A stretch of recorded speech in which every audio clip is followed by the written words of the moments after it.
কুরবানি অর্থ আল্লাহর নিকটবর্তী হওয়ার উদ্দেশ্যে নির্দিষ্ট পশু নির্দিষ্ট সময়ে জবাই করা। এটি হযরত ইব্রাহিম আলাইহিসসালামের মহান আত্মত্যাগের স্মরণে আদায় করা হয়। কুরবানি করা ওয়াজিব মুসলমানদের ওপর যারা নির্দিষ্ট আর্থিক সক্ষমতা রাখেন। কুরবানি কেবল আল্লাহর সন্তুষ্টি লাভের জন্যই করা হয়। কোরবানিযোগ্য পশু বলতে সাধারণত গরু, ছাগল, ভেড়া, উট অথবা শুধু হালাল চতুষ্পদ জন্তু বোঝায়। তবে আমাদের দেশে কুরবানিযোগ্য পশু হিসেবে গরু কুরবানি বেশি প্রচলিত। গরুর মাংস হলো গরু থেকে প্রাপ্ত এক প্রকার লাল মাংস, যা পুষ্টিগুণ ও গঠনগত বৈশিষ্ট্যের দিক থেকে বৈজ্ঞানিকভাবে গুরুত্বপূর্ণ।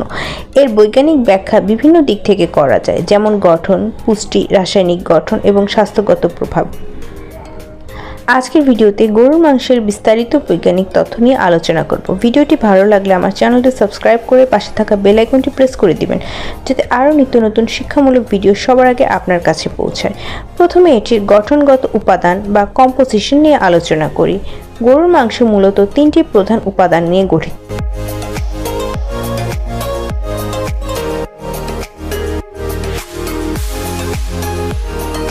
যার মধ্যে প্রোটিন রয়েছে 20 থেকে 25%, আর যদি মাংস শুকনো হয় তাহলে সেটায় 50% পর্যন্ত প্রোটিন থাকে।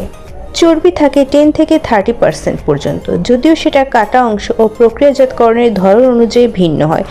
জলীয় অংশ থাকে 55 থেকে 75% পর্যন্ত। খনিজ ও ভিটামিন অল্প পরিমাণে থাকে, যেমন লৌহ, জিঙ্ক, ভিটামিন B12 ইত্যাদি।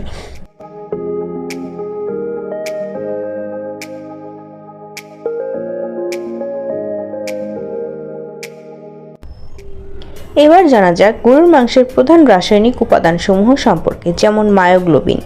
এটি এক ধরনের প্রোটিন যা গরুর মাংসে লোহিত রং প্রদান করে। এর উপস্থিতির কারণে গরুর মাংস গাঢ় লাল হয়, যা চিকেনের তুলনায় অনেক বেশি। এরপরে রয়েছে ক্রিয়াটিন। এটি একটি উচ্চ শক্তি সংরক্ষণকারী যৌগ যা পেশিতে শক্তি উৎপাদনে সহায়তা করে। আরও রয়েছে পেপটাইড ও অ্যামাইনো অ্যাসিড, যেমন লিউসিন, আইসোলিউসিন, ভ্যালিন। এগুলো শরীরের কোষ পুনর্গঠনের সহায়ক। এবার নিশ্চয়ই আপনাদের পুষ্টিগুণ সম্পর্কে জানতে মনে চাইছে, তাহলে শুরু করা যাক।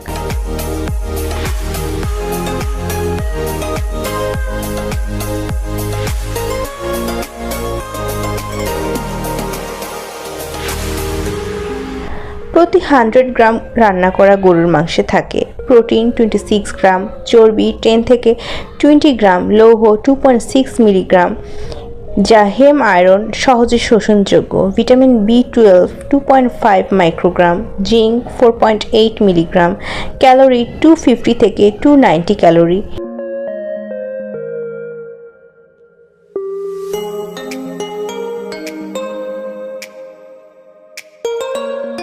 এবার আসি হজম ও শোষণ প্রক্রিয়ার বিষয়ে।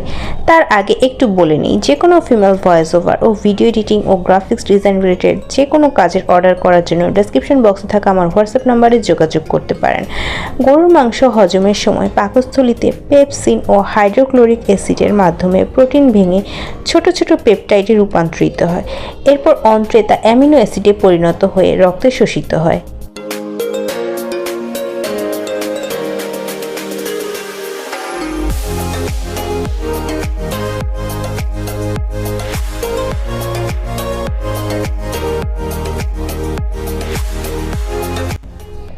গরুর মাংস পেশি বৃদ্ধিতে সহায়ক, কারণ এটিতে উচ্চমানের প্রোটিন থাকে। এটি রক্তশূন্যতা প্রতিরোধে সহায়ক, কারণ এতে হেম আয়রন ও ভিটামিন B12 থাকে। গরুর মাংস হরমোন ও এনজাইম তৈরিতে সহায়ক, কারণ এতে জিঙ্ক ও প্রোটিন থাকে। তবে গরুর মাংসের অতিরিক্ত স্যাচুরেটেড ফ্যাট হৃদরোগের ঝুঁকি বাড়ায়।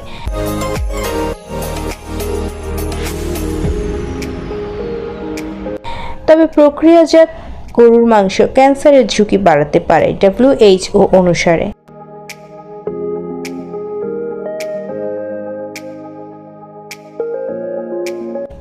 তাছাড়া এটি রক্তে কোলেস্টেরল বাড়াতে পারে। তাছাড়া গরুর কাঁচা মাংস ব্যাকটেরিয়া যেমন ই. কোলি, সালমোনেলা দ্বারা দূষিত হতে পারে। তাই তাপমাত্রা 70 ডিগ্রি সেলসিয়াস বা তার বেশি তাপমাত্রায় ভালোভাবে রান্না করা উচিত। তবে হিমায়িত করে সংরক্ষণ করলে ব্যাকটেরিয়া বৃদ্ধি ধীর গতিতে হয়।